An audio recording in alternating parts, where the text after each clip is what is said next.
Arowana മത്സ്യങ്ങൾ പ്രധാനമായും തെക്കുകിഴക്കൻ ഏഷ്യ, തെക്കേ അമേരിക്ക, ഓസ്ട്രേലിയ എന്നിവിടങ്ങളിലെ ശുദ്ധജല ആവാസ വ്യവസ്ഥയിലാണ് കാണപ്പെടുന്നത്. ഓരോ പ്രദേശത്തും വ്യത്യസ്ത ഇനം അരോണകൾ കാണപ്പെടുന്നു. ഉദാഹരണത്തിന് Asian arowana, Scleropages formosus, Malaysia, Indonesia, Thailand തുടങ്ങിയ രാജ്യങ്ങളിൽ കാണപ്പെടുന്നു.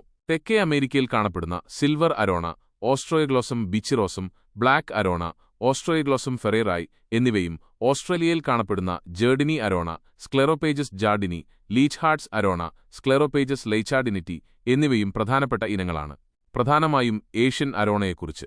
ഏഷ്യൻ സംസ്കാരത്തിൽ അരോണ മത്സ്യത്തിന് വലിയ പ്രാധാന്യമുണ്ട്. ഇതിനെ ഡ്രാഗൺ ഫിഷ് എന്നും വിളിക്കാറുണ്ട്. ചൈനീസ് ഐതിഹ്യങ്ങളിലെ ഡ്രാഗണുമായി ഈ മത്സ്യത്തിന് രൂപസാദൃശ്യമുണ്ട്. വലിയ ചെതുമ്പലുകൾ, നീണ്ട ശരീരം, താടിയിലെ മീശ പോലുള്ള ഭാഗങ്ങൾ എന്നിവ ഡ്രാഗന്റെ രൂപത്തെ ഓർമ്മിപ്പിക്കുന്നു. അതുകൊണ്ടുതന്നെ ഈ മത്സ്യം ഭാഗ്യം, സമ്പത്ത്, സമൃദ്ധി എന്നിവയുടെ പ്രതീകമായി കണക്കാക്കപ്പെടുന്നു. പലരും തങ്ങളുടെ വീടുകളിലും സ്ഥാപനങ്ങളിലും ഐശ്വര്യത്തിനായി അരോണയെ വളർത്തുന്നു. ഇതിന്റെ മനോഹരമായ നിറങ്ങളും ആകർഷകമായ നീന്തൽ രീതിയും ആളുകളെ ഏറെ ആകർഷിക്കുന്നു.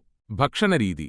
അരോണ മത്സ്യങ്ങൾ പ്രധാനമായും മാംസഭുക്കുകളാണ്. അവയുടെ ഭക്ഷണത്തിൽ ഇവ ഉൾപ്പെടുന്നു. ചെറിയ മത്സ്യങ്ങൾ, ഗപ്പികൾ, ഗോൾഡ് ഫിഷ് തുടങ്ങിയ ചെറിയ ജീവനുള്ള മത്സ്യങ്ങളെ ഇവ ആഹാരമാക്കുന്നു. കീടങ്ങൾ, ക്രിക്കറ്റുകൾ, മീൽവേംസ്, പുഴുക്കൾ തുടങ്ങിയ ജീവനുള്ള കീടങ്ങളെയും ഇവ ഭക്ഷിക്കുന്നു.